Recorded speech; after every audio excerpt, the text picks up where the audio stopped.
Welcome to Money News. Glad you could be here this morning. If you're watching this on a recorded basis, I'm glad you're here on a recorded basis. This is always class about things involving money, the economy, business, personal finance, consumer news, and choices. This is a class about also about the big money news storylines in 2020. It's also about how these stories affect you and I as retirees and consumers. This class is about the things and services we buy, we admire, we sell, we trade, or use as an investment, or as an income source, or a store of value for a rainy day or opportunity. As always, I want to thank my host and technical coordinators, Jim and Ellie Monroe. If there is a first team for coordinators, they are on that first team, the all-star team of all the technical coordinators. Today is Thursday, September 24th. And I say that, and we're doing it in the morning at 10 a.m. because things change. And they change in so many ways in life. But let's begin this presentation with a word from our lawyer. Since we're talking about money, I always want to make sure people realize, even though we have this in our Blue Book description on all our classes, if you hear something that makes you want to buy, sell, trade real quickly, I encourage you to get a second view.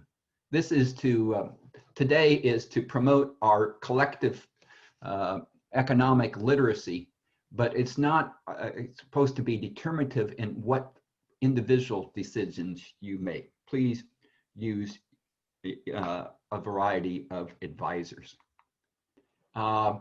This is the Blue Book description, so that I also call this the destination check. This is Money News. If you're here for yoga, this is not the class.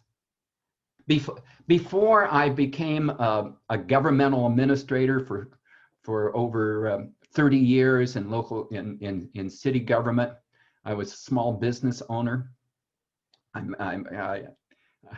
During that experience, I had to make a payroll. I had employees. I had to file.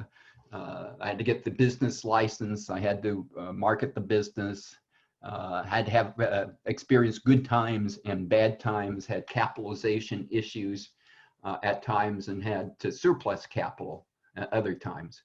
But my longest span of experience is 30 years in local government, in which I held a variety of positions, including acting finance director at one point,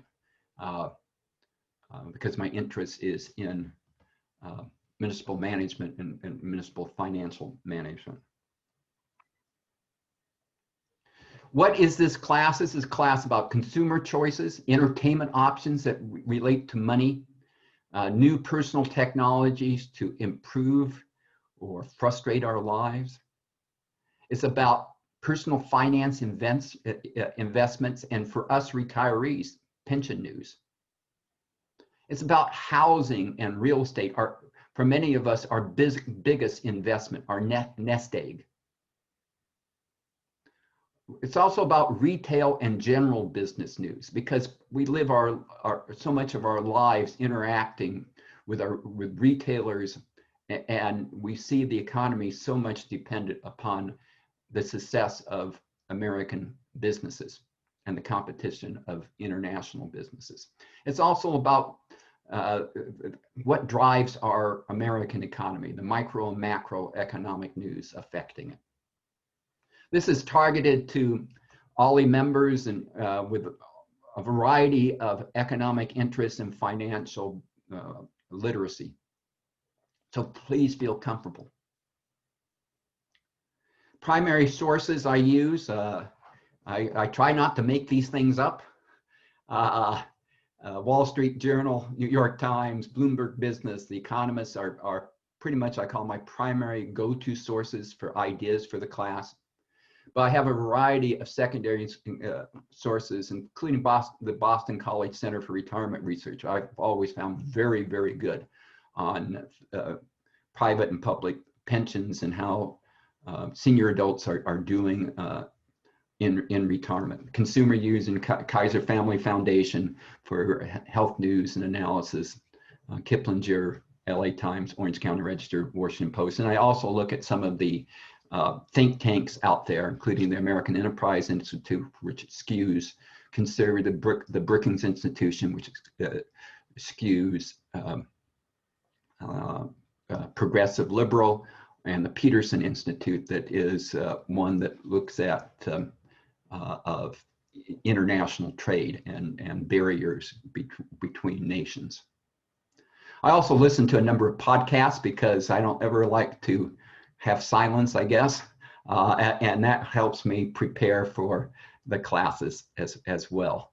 I find the indicator, by the way, the NPR, is done in a very entertaining way. They take one economic indicator every day, 5 days a week, and for about 8 to 10 minutes, kind of tells a story about that indicator. I find it very interesting to listen to. Okay, let's move on. Let me start with 13 really, remember Ed Sullivan? Really big show. Well, this is, I think we have, in my view, and I'm going to ask at the end what other big storylines in money are there in 2020. But I see 13 big, really big economic storylines. The first one is the recovery, the economic recovery, or the economic response to the COVID virus. We know the virus is now has claimed over 201,000 American lives, and we know that after a couple of weeks of declining, it's now the 14-day average is increasing in the U.S. This is from stats I picked up this morning, and the death rate remains around 1,000 a day. The Orange County Register had a page one story the other day, 6 months in. We're 6 months into this crisis. Matter of fact, I was talking to some Cal State Fullerton officials yesterday about OLLI and being virtual. And I said, well, we're 6 months in. We got to get beyond a deer in the headlights, and the economy has to get beyond the deers in the headlights, and we got to follow the light and plot our course. So after 6 months of shutdown, I'm headed towards my 200th day. I'm sure you're finding, if you kept a diary, you're nearing your 200th day, maybe next week. Certainly it's had an impact worldwide. It's not just in America. You can see this worldwide impact on the virus and on the economies in those countries Boris Yeltsin just the other day had to start a retrenchment back to more limitations in the United Kingdom. And he very much was reluctant to do that, as any official would like to. Well, you don't want to restrict liberties and you don't want to restrict your economy, but the United Kingdom is headed to mandatory national fines for not wearing a mask, £200 or $225 in the current exchange rate for not wearing a mask. First time offense. And he said the new restrictions would last for at least 6 months. And we see in Europe, which had a major outbreak in many countries, shut down in some countries more extensively than we shut down, and then started to try to reopen. And you see in several of those countries that a resurgence of the virus and its impact on the economy. Let's talk about the American economy. This morning, the Department of Labor announced that the number of first-time unemployment claims climbed from the previous week. Climbed. not appreciably climb, but it wasn't going in the right direction. It's going up. You don't want it to go up. Continuing unemployment benefits, meaning people who are unemployed and satisfying the documentation for being unemployed remain north of 11 million Americans. And you can see where we were last February at the bottom of that scale on the left side, how we went up to 25 million, we went down to 13, but we are in the last couple of weeks, we've been amazingly steady in new claims. That is, these are first-time claims for unemployment. And if you look across America, what sectors are opening up? You see in some sectors, like in Miami, it's the retail sector is almost back up to normal. However, manufacturing warehouses are only at half of what it was previously. If you look at Los Angeles, the dotted line is 50% of activity. So you see that Miami in one sector is doing well. Chicago in the manufacturing sector is doing relatively well, but you can see still there's plenty of parts of the American economy that remain shut down or enfeebled. We also see that laid off workers are starting to spend less money. One, their benefit has either decreased to $300 under the temporary program that the president implemented, or they're running out of they ran out of benefits. Remember, these benefits can sometimes last only 6 months in some cases, and what had been upticks in a number of areas are starting to go downward. In Southern California, the Orange County News Group reported just 27% of the jobs that have been lost. Just 1 out of 4, essentially, have actually been replaced. Just 1 out of 4 jobs that were lost as a consequence of the economic impacts of the virus. And it depends upon which sector you look at how impactful it has been. Obviously, one of the biggest impacts is in the restaurant area. Still down 191,000 jobs in Southern California since the start of this, on a base of about 500,000 jobs. So still down almost 40%. Other sectors are down appreciably too. Look at the hotel industry, the hospitality industry, also very much down. Retail spending that started to increase as a consequence of the stimulus payments or decision makings made by people who received stimulus payments or unemployment benefits are starting to go down again, except in a few areas. Wholesale clubs like Sam's Club and Costco continue to do fairly well. Discount stores like Target are doing fairly well. They had a funny advantage, I think unfair advantage, over some of the smaller retails because they had food they could offer.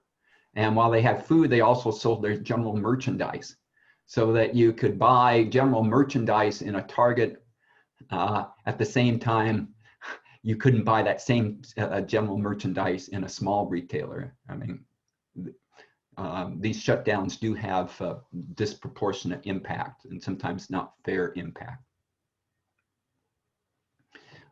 Business leaders still say that they project that there will be a recovery. It's building, but it's sluggish at this time. If you looked at individual portions of the consumer spending, some kind of interesting surprise. Sporting goods have done very well.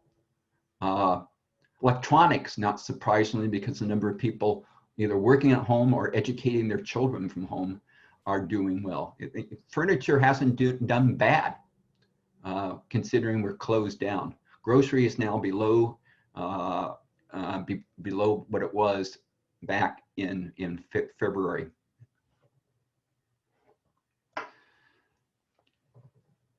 Until kids go back to school, and they go back to school safely, the impact of people staying home to help their kids, their first responsibility, it remains a drag on the economy, both the service economy and the goods producing economy. So that's one of the 13 big stories. Let me go through some of the other ones, maybe a little bit, not in as much detail, but two, the Federal Reserve has gone all in on this COVID shutdowns. Ben Bernanke led the Fed and going all in to prevent another Great Depression during the Great Recession of 2007, 2008. The Fed is going big in on this. Matter of fact, there is in economics what's known as the Phillips curve. And the Phillips curve was that as you drive down on unemployment, inflation happens. Well, basically, the Federal Reserve says, even though it has a goal of keeping inflation at or below 2%, actually, their goal is to pretty much keep it at 2% and not too much more than that. But now they are going to go all in to allow it to go up, keep stimulating the economy. The chairman of the Federal Reserve announced that interest rates could charged by the Federal Reserve System could remain at zero for the next 3 years if the current economic forecasts they have hold true. That is, the economy needs it. The economy is in a weakened condition and needs that type of stimulation. And the Federal Reserve that used to be the party pooper, think of Alan Greenspan, Paul Volcker as the party poopers that would come in during an economic expansion and take away the punch bowl. That is to reduce the level of spending so inflation would be reduced, would be curbed. We're making such big federal and local government, federal deficits now that we're at historic levels in the United States in the amount of deficit spending that we are doing. And just this week, the Federal Reserve officials say we need to do more. We need to do more because we have airlines saying that their industry is nearly collapsing, and they'll need to lay off tens of thousands of workers unless they get more aid. Without this federal stimulus, the nonpartisan Congressional Budget Office said the economy would have collapsed as much as 5% from its economic growth. So we have put in lots of money. Over $3.8 trillion have been spent by Congress, authorized by Congress to be spent. 3.8 trillion in additional dollars. Think of the Obama entire stimulus program for the Great Recession was 850 million. This is 3.8 trillion. House Democrats would like to spend another 3 trillion. The Trump administration said they're willing to spend another $1.5 trillion. The agreement between Democrats and Republicans haven't been reached. It shows you that our past reluctance to spend big to do economic stimulation is somewhat behind in our rearview mirror these days. We do it in a number of ways, but we also do it not only in spending money, ballooning money. The Federal Reserve has established lending authorities to businesses. They have to pay the money back. That's the difference between the congressional money and the Federal Reserve money is of a magnitude even greater than what the multi-trillion-dollar investment made by the Congress and the administration. You look at one program after another, you see numbers that are, I think, eye-bulging numbers. 192 billion for this, 799 billion. So that's a big economic story. We're spending a lot. We're spending a lot to try to keep this economy going. Some programs don't work as well. The Federal Reserve System for small businesses not working very well, at least according to some published reports. The Congressional Budget Office says the federal debt is likely to double as a consequence of these actions. Even when the economy fully recovers, we could be at a double. The debt would be a double the relative size in 2050. Okay, let's move on. And paying it back is going to be harder because there's less. We saw a lot of stimulation in international spending from the Chinese. There's all types of good reasons to believe that won't be anywhere near the magnitude as it was in the 2008 recession. But the debt is being bought.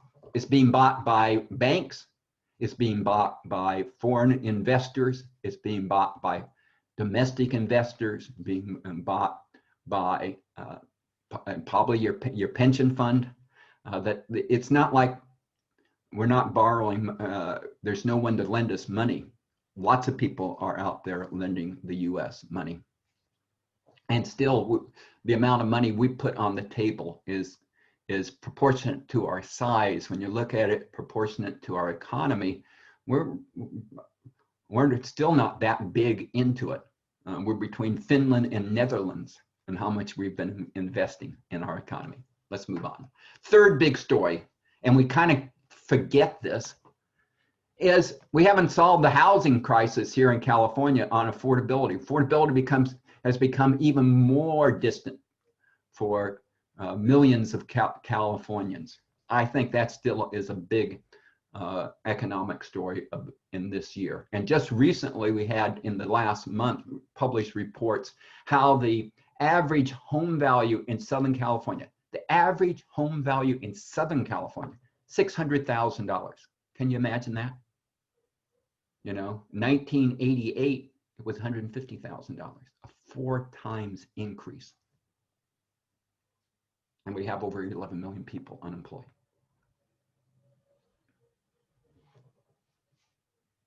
But one area that we haven't seen a whole lot of uptick in terms of home ownership, not surprisingly, lower income persons and particularly lower income minorities. The home ownership remains far behind white Americans. Let's move on. Fourth big story, I think, of 2020, and we'll cover these stories during this year of money news, and is the rich are getting richer. Income inequality is increasing across the board, not only in America, but internationally. A recent RAND corporation report, RAND is the big think tank in Santa Monica, put out a study finding that indeed income inequality has enhanced the distribution of taxable income among a smaller and smaller group of people. Fifth big story, students owe a lot of money. And private colleges in America, many private colleges in America are about ready to collapse. So we have two sides of the equation. We have the equation that college is becoming very expensive, and smaller institutions can't keep pace with the elite institutions are starting to collapse. Particularly the small colleges in rural areas that were oftentimes founded by religious orders and and were oftentimes designed to take, at that time, men out into the rural areas, teach them religion as well as other areas of knowledge, and send them back, are finding themselves collapsing under the weight of this. The higher education business model is just collapsing under costs. Few things are going up as high as student loans, but overall debt among middle-class families in America continues to be a fairly steep upswinging line. Let's move on. And big companies are getting even bigger. That's the sixth big story of the year, and particularly the big electronic companies, the big cyber world companies, and Facebook, Amazon, Apple, and Google, and all are under either U.S. or European community investigations for anti-competitive practices and buying businesses and then collapsing those businesses, or having disproportionate market shares that effectively rule out competition.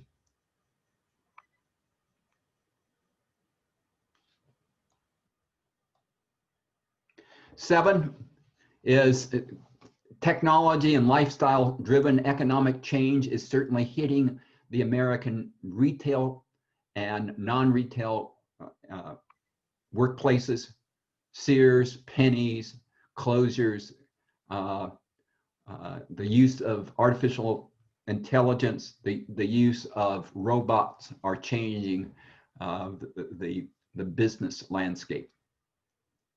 Yet, those newer businesses like Amazon are doing quite well as people shifting from physical stores increasingly to online stores. FedEx plans to hire 70,000 people for now and for the holidays. Doing very well because of the shift in the economy, but there are winners and losers. 8, it's hard to say, whatever the cause, climate change is having an impact on the economy.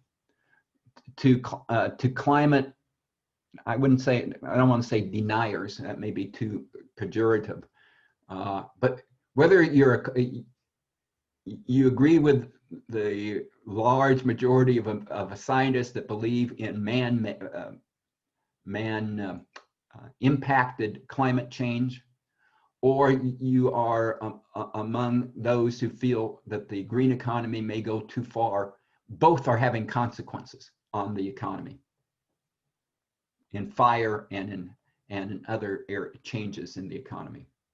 And just yesterday, the governor of this state announced that all gasoline-powered new cars gasoline-powered new cars in California under his plan could not be sold in California after 2035. People can keep their current cars, but the goal is to stop new gas-powered cars. 9, talking about gas, the American and international, but particularly American energy production has been transformed. And we don't see it nearly as much in Southern California than if you would see it in the middle part of America. It's the use of fracking, it's the use of alternative energy sources. The US has become a much more energy self-sufficient. Many of our imports are just imports as a matter of convenience. It's easier to get it to Hawaii from this area than from this area, an American area, but we have almost enough in America now to supply all our needs. Global demand for oil has become very much, may have been at a peak year and may be going down, or at least not going up for years to come. In America, we have 3 big areas where we get our oil. You know, the Texas area, the North and South Dakota area. These are and then a big field back in the East Coast. But the Permian Basin in Texas it is by far the biggest source of oil in America, and it's producing a lot. Even though many of the businesses that are there are failing because they got over leveraged in good times and expanded beyond the economics. Just so you happen to put a context in the big news, where do we get our energy from, and where does it go? Well, in America, as of last year, we get 36% from petroleum, 32% from natural gas, which is, of course, you do almost at the same time off as you extract oil, or you can do. Renewable energy, 11%. Some will say that's still small, but it's much bigger than it used to be. Coal at 11, nuclear that used to be a much higher percentage, down at about 8%. Where does it go? Transportation, cars, trucks, railroads, airplanes. Transportation is the biggest user of energy. Industrial is next, residential, and then non-industrial commercial. Coal keeps going down, even though energy federal policy favors coal these days. The demand for coal from the U.S. and internationally, it continues to go significantly down. What is going up is wind power generation and solar photo generation. Let's move on. The 10th big story is increased at-home shopping and entertainment high-tech options. I don't know about you, but I'm tired. We're going to talk in about 5 minutes now. We got so many options for entertainment now. It's mind-boggling to know which one to do and how much to spend, and whether or not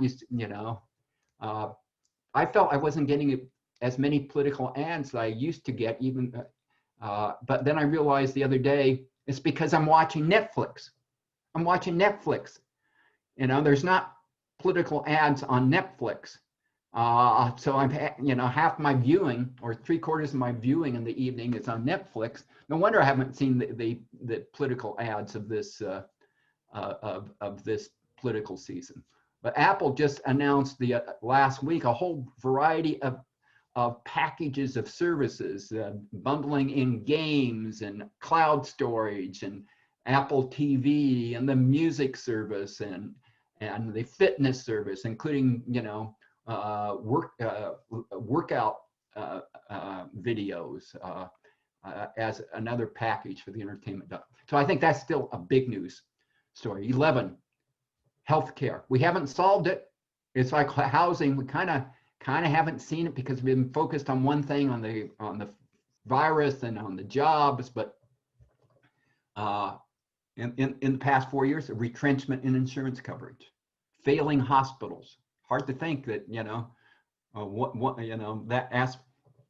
that large aspect of the American economy can result in some failings, but more and more failing hospitals.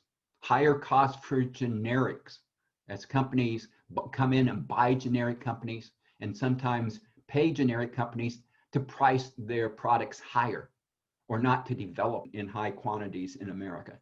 Telemedicine. There's one study out that the average person that has had an interaction with their doctor will have at least more than 50% will have at least one televisit this year, and maybe as much as 80%. Major change. I know I've had a number of televisits this year. My family has. Wearable medical devices. Last time I went in and talked to the doctor about a condition, I noticed in his notes that he did at the end that I can read.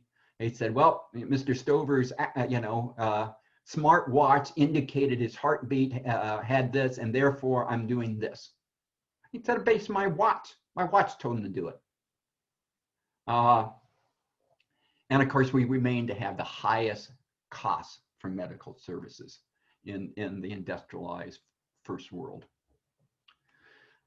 Number 12, those of you like me who have a pension in addition to Social Security, whether it's be a private pension or a public pension, pensions still are one of those areas that can have major disruption at any time, and in the private sector, continuing disruptions. The city of Chicago, for example, has such a weak pension system, it's hard to imagine how it will survive, how it will even survive. And the number of Americans in traditional defined benefit pensions are now under 20%. And the number of people in any pension plan other than Social Security, it has a red line in terms of income. If you're under $30,000 or $35,000, your employer, and you make under 30 or 35,000, you probably aren't in an area that has any supplemental pension, just by the nature of how the work is organized in our economy. Recently, Cal STRS, the teachers' retirement system, noted that some good news that their funded ratio went from 64 to 66%. But when you step back, some economists say if you get below 50 or 60%, a pension is unsustainable. A pension is unsustainable with the level of investments. So, you know, even with a runoff in the stock market in recent years, there are still major problems in our pensions. And in case you forgot about it, we've had a number of trade wars, and that continues to be disruptive. It may turn out to be a good thing, we'll find out, but it will be disruptive in the meantime, and it may turn out to be a very bad thing. Okay, let's talk about these and other things. I'm gonna pull it back to you. Please raise your hand. My question to you, you can comment on any of these things. We'll take about 3 to 5 comments. You can. Does any of these? Are there any other top 13, or which of these 13 most concern you and your family? So let me just pull it back so we can see you. Okay, Jim Tsunami. Jim, okay, my deficit guy. How you doing, Jim? Yeah, that's right, Mike. And actually, I was thinking about inflation, and I was wondering if you think that the Fed will attempt to manufacture inflation. Well, the Japanese tried to do that. They were concerned about deflation, which is if inflations are the worst thing that could ever happen to retirees, deflation can be the worst thing that happens to everyone else. Right. So you keep stimulating the economy until you hope that you sustain, what the Fed say is a 2 or 2.5% rate. But the danger always is, I went through a period in which I lost some weight. Let me give you an example. And I thought, what happened to my body? Why am I losing weight? And the doctor asked me, well, you have this problem, this problem. I said, no, but I had a regular weight reduction program, and I hit it. And he said, well, eat some more. So I ate some more. I liked it. I realized, again, I liked eating. And the problem is then you shoot up 5 or 10 pounds, right? And that's my concern, Mike, is we'll overshoot. Yeah, I think that's well taken. It's a danger. That's why it's a big news, because I don't think it is in an area of great uncertainty. All right, thank you. Any other hands up? Yes, David Frick. David, hi. Yeah, Michael. I think one of the major concerns is increasing taxes and the cost of living, just generally speaking. And it wasn't on your list, was it? No, I think that's a good one to put on the list. Oh, okay. The cost of living, taxation, government regulations, or either it's on the continuum of. Yeah. Okay, good. Thank you, Dave. Anyone else want to be heard on this subject? What happened to Brexit in England? Well, Brexit is a big story if you're in England and you're in the European community. It is a big story, and the Yeltsin government is having real problems in trying to do the final details of their divorce, and even talked about how that even though they signed one international an agreement with the European community, that they were going to unilaterally reinterpret it so that they could have more control, particularly at the Irish border, and that's had a lot of pushback on it. So it's still kind of a bone of contention between the European community and the UK. And the UK, part of their strategy is trying to do a quick trade agreement with the US, in which the current administration is really open to, but at least House Democrats are not. They say if you don't treat the Irish right, don't expect an implementation language, which is required on a trade agreement to go through both houses to be considered in the House of Representatives in the U.S. Okay, let's move on to another topic, and we'll have other topics when we get back for our next class. But let's go back to here. How about consumer items? Let's get some fun items, right? I like to get out of the hot, heavy duty, new economic theory to consumer personal technology and entertainment items, things I can spend money on. Coupon clipping, actually cutting clipping out of newspapers or out of mailers have become less and less as people can go to, retailers are going to electronic coupons. When I go shopping at my local grocery store, 2 nights before, I look online and I go through the coupon list and I clip the coupons. And when I check out, the discounts are taken off my bill. Now, if that's not efficient, I know that some folks like the physical act of cutting the coupons and doing the strategy and how you're going to maximize it. But coupon clipping is something that is starting to fade in many enterprises. I don't know if, I'm trying to think of the store that isn't Bed Bath & Beyond or one of those stores that, you get a coupon on a coupon on a coupon on a coupon, or the Sears, the old Sears things, you get 40% off and then you get 20% off on the 40%, and you get 5% off if you shop between 9 a.m. and noontime. I mean, it can become daunting. For example, this is what I look at when I go, before I go food shopping. I see which coupons I want to click. I noticed some recently, $5 on any purchase, off on any purchase over $90, $8 off of any purchase over 110. That motivated me. Meat prices. I haven't seen it yet, but the Wall Street Journal says it's happening across America. Meat prices are finally starting to fall, both in beef and in pork and in chicken, as the supply lines are starting to adjust from the disruptions caused by the virus and the meat packers' response to the virus.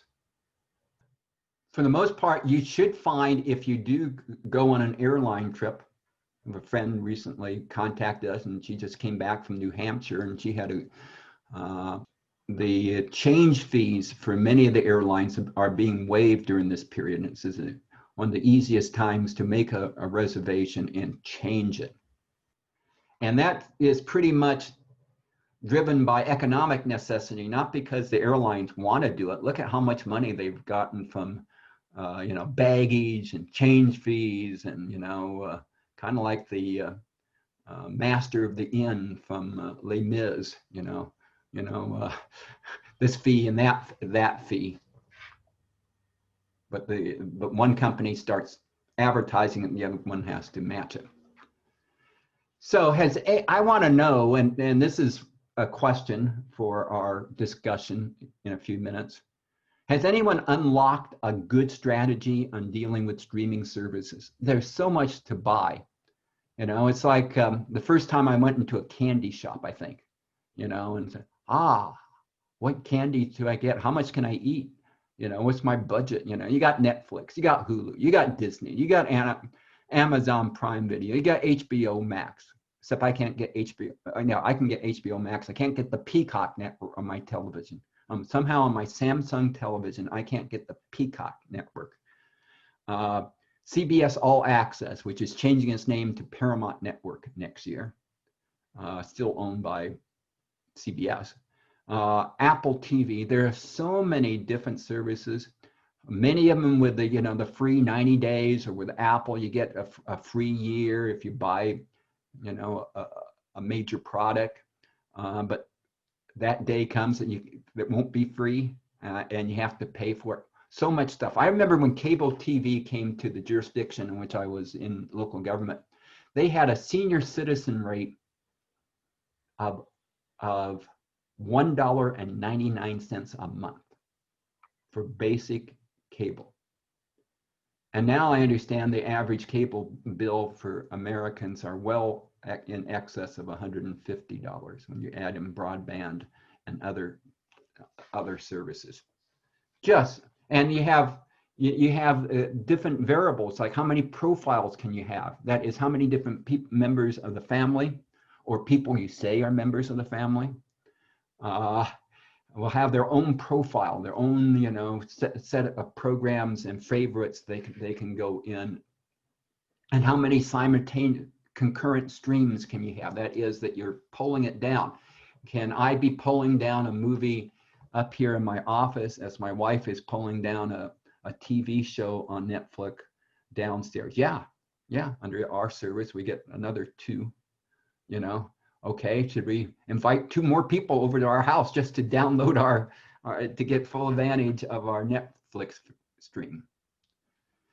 And maybe I must have missed it. I was never a big electronic gamer. I guess I went between the pinball era and the Pong era and the and some of the initial video arcade games of like Ms. Pac-Man and Pac-Man. I never got into the home consoles very much, but I'm sure many of you did.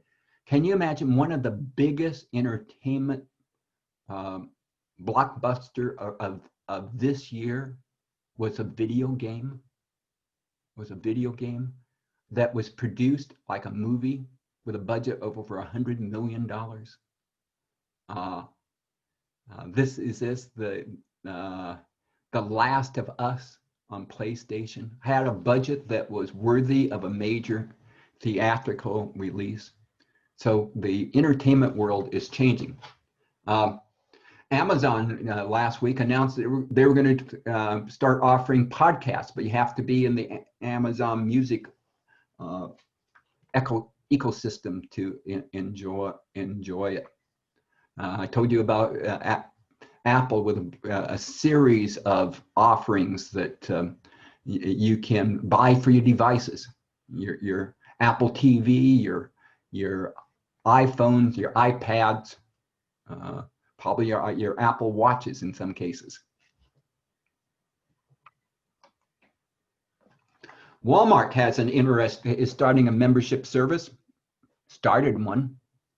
I'd be interested if anyone joined it yet. $98, and you get free delivery for any groceries above $35. Now I've become accustomed to being able to go down to Walmart once or twice a week and just pick it up from the parking lot and the spaces in which they bring it to your car. They come out to my car. I press my trunk release. They put it in the trunk, and I'm out of there. But now they are you don't get any entertainment services. This is a pure, at this point, delivery play. $98 a year, and they'll deliver it to most homes. Obviously, if you live in an area that is a non-urbanized area, you might be excluded or limited, but $98. By the way, I'm not selling any of these things. I'm just talking about the world that we live in now. And the big one of this year, the big one, 5G phone service. Phone service that data download on your phone that is faster than your Wi-Fi in your house, or can be, depending upon how close it is to the 5G transmitter. More than a gigabyte a second download, which probably will revolutionize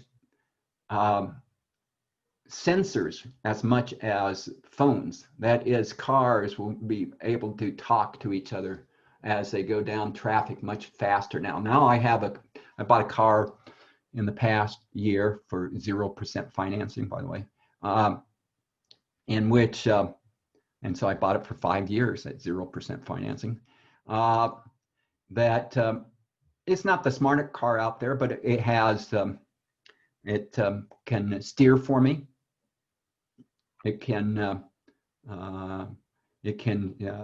change my cruise control, adaptive cruise control. If I stray over into another lane, it will beep on me. And if I get too close, it will slam on my brakes. With faster sensors, other cars approaching you might be able to start talking to your car. I mean, in future models. 5G, one big freaking thing. 5G is slowly rolling out in America.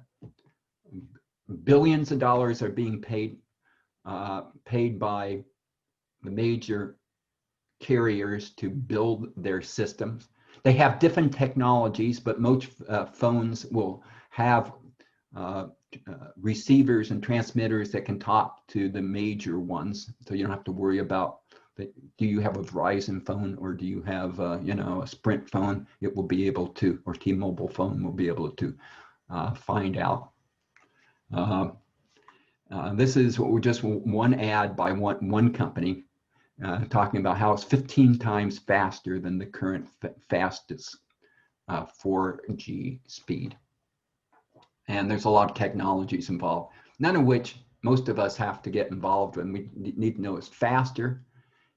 It will be initially offered by many companies for the same price. You'll need a new phone because you'll need a new chip to be a transmitter receiver to be able to receive it. But because you can download faster, that you can charge the same amount, but people will run up their downloads much faster, because it's like having a car that has a 20-gallon tank versus a car with a 10-gallon tank. Boy, you can drive a much longer distance, but it seems to cost a lot more when I go in to fill it up. These 5G towers are just starting to be implemented in Southern California. Here's an example. They're very small. They oftentimes go on top of an existing power pole, or even an existing light pole. It's the portions above the guy with the hard hat on, the yellow hard hat on, is really the new part of it. And then finally, not so much in California, but in other states, online gaming has become, gambling, known as gaming, has become one big thing, much bigger than in-person gaming. So let me go to the discussion items. Are you using any of these technology? Have you thought about using 5Gs? What's your strategy in dealing with video streaming?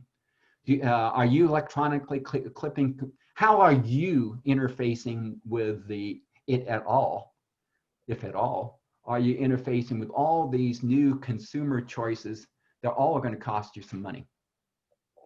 Patricia, hi. I was thinking, as soon as that comes up about, the 5G and that sort of thing, right now with people having kids online at school, that's a question that's coming up about how many communities, especially with low income, have access to the internet. And, that's another big question for, I think, government, stepping in maybe regarding that to help to spread, a low cost internet service and make sure it's more accessible to more communities right now, and to check that out and see. And I had heard about, like, I think it was in Tennessee, where they actually had a public option of internet, and one of the other big companies came in and they restricted them to selling only in a very small area, or not selling, but providing. Yeah. And it cut it off. It could have been the whole state would have had it. And I think we're going to have to start looking at that, as well as this other kind of deal, where we could get faster service. I agree. I agree with you that particularly the distance learning at home for kids, the remote learning, has underscored the digital divide, not only in digital services, such as the ability to receive the internet, but in the number of devices. Yeah. Because if you have 3 kids in the home, they can't share your phone at the same time. And they may not have any idea about how to operate it. You have to learn how to operate the device. Thank you all. I look forward to doing this class with you all in the future. And the best, stay strong, stay healthy. Bye-bye.